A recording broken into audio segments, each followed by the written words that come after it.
Brought to you by Penguin.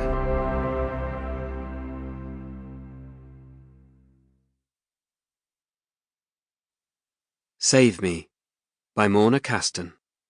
Read by Will Watt and Marisa Calin. For Lucy. Playlist. Endlessness by Gezi. Daydreams by Nash, featuring Julius. Lightness by Death Cab for Cutie. A Lack of Colour by Death Cab for Cutie. Save Me by BTS. Slow Hands by Niall Horan. Cinder and Smoke by Iron and Wine. There's Nothing Holding Me Back by Shawn Mendes. Teenage Fever by Drake. Meet Me in the Hallway by Harry Styles.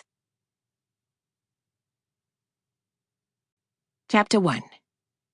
Ruby. My life is divided into colours. Green, important. Turquoise, school. Pink, Maxton Hall Events Committee. Purple, family. Orange, diet and exercise. I've already completed purple, take Ember's photos. Green, buy new highlighters. And turquoise, ask Mrs. Wakefield for maths revision notes for today. Ticking something off on my to-do list is the best feeling in the world by miles. Sometimes, I even write down things I did ages ago, just so that I can cross them straight off again. Although I use a subtle grey for that, so that I don't feel like so much of a cheat. If you open my bullet journal, you'd see at a glance that my daily life consists mainly of green, turquoise, and pink. But just over a week ago, at the start of the new school year, I added a new colour. Gold. Oxford. The first task I noted down with my new pen was pick up reference from Mr. Sutton. I run my finger over the letters with their metallic shimmer. Just one more year. One last year at Maxton Hall.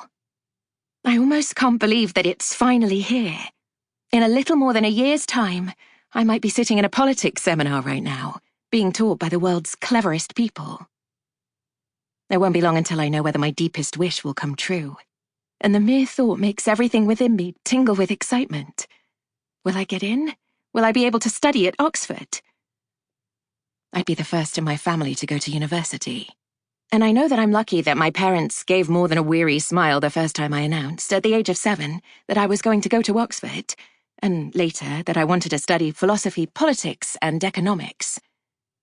But even now, 10 years later, the only thing that's changed is that my goal is now within touching distance.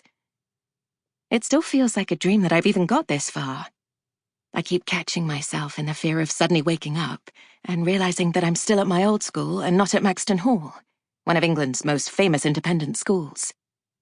I glance at the clock over the classroom's heavy wooden door. 3 minutes to go. We're meant to be working, but I finished the task last night, so all I have to do is sit here and wait for this lesson to finally come to an end. I jiggle my leg impatiently, earning myself a dig in the ribs. Ow, I mutter. I jab my friend Lynn back, but she's too quick and dodges out of the way. Her reflexes are incredible, presumably because she's been having fencing lessons since primary school, so she needs to be able to strike like a cobra. Stop fidgeting, she whispers back, not taking her eyes off her paper. You're making me edgy.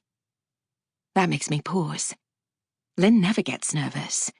Or if she does, you'd never tell, and she'd never admit it. But at that moment, I can actually spot a hint of worry in her eyes. Sorry, I can't help it. I run my fingers over the letters again. I've spent the last 2 years doing everything I can to not just keep up with the others, but to be better. To prove to everyone that I have a right to a place at Maxton Hall. And now that it's time to start filling in our university applications, the anxiety is almost killing me. I couldn't help it, even if I wanted to. I'm slightly reassured that Lynn seems to feel the same. Have the posters arrived, by the way? Lynn asks. She squints over at me, and a strand of her shoulder-length black hair falls into her face. She brushes it back impatiently. I shake my head. Not yet. Sample complete. Ready to continue?